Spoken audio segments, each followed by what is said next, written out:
Hey everyone, it's Cohen. I'm just gonna do a quick video to let everybody know what went on today. It was my surgery.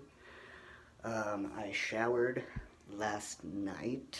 I'm trying to see if I can find my soap, but I think, oh, there it is. So I had to order this off Amazon because in Canada I couldn't find it. I called and went into pharmacies, but this is Hibiclins. This is what I used the night before surgery and this morning before surgery to clean off myself. So I used that, and then I got up at 8, showered, and then at around 10 o'clock we left and headed to the Arise Medical Center, which is like 10 minutes from where I'm from, which is great. Got checked in, went to triage, got all ready, sat there for a little bit in some pain.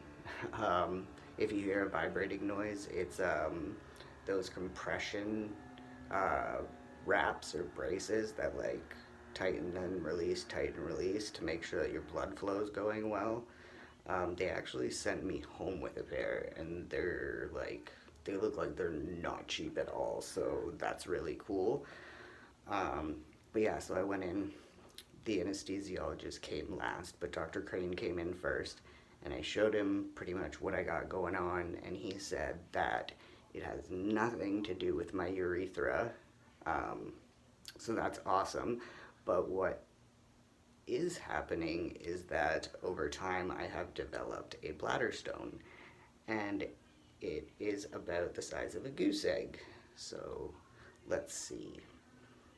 If you know what a duck egg looks like, it's a little bit bigger than that. So that's roughly probably 4 times of a regular large egg. So they couldn't close up my fistula and finish my urethra because of that. So what they did was they added a little bit more of a graft underneath my phallus for next time, and then they gave me a little bit more liposuction because Dr. Crane didn't want everything to be too tight when he's trying to create my urethra next round, because he's worried that maybe stitches it would stretch and maybe pop. So that's what we've done. So at this point I cannot continue until I go home and get that bladder stone removed.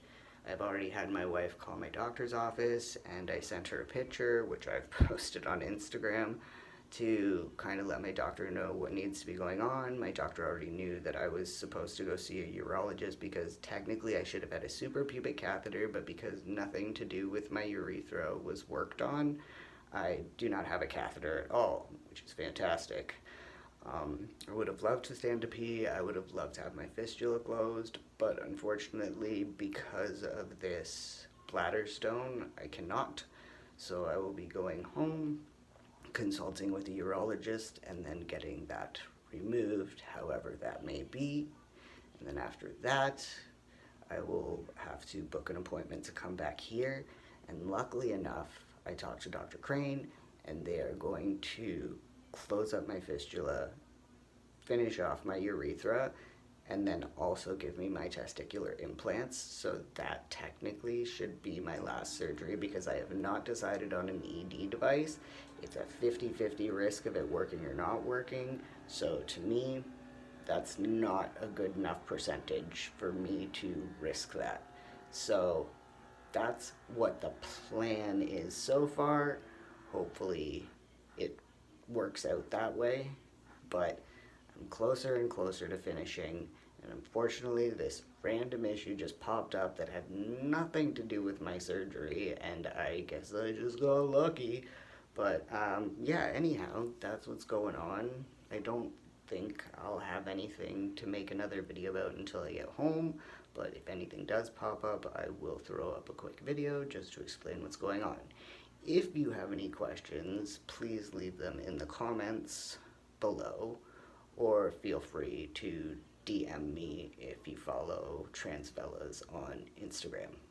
So either you can comment here on YouTube, or you can go over to Instagram and you can comment, or you can DM me if you're not comfortable asking certain questions publicly with the rest of the comments. So feel free, and hopefully I will talk to you all soon.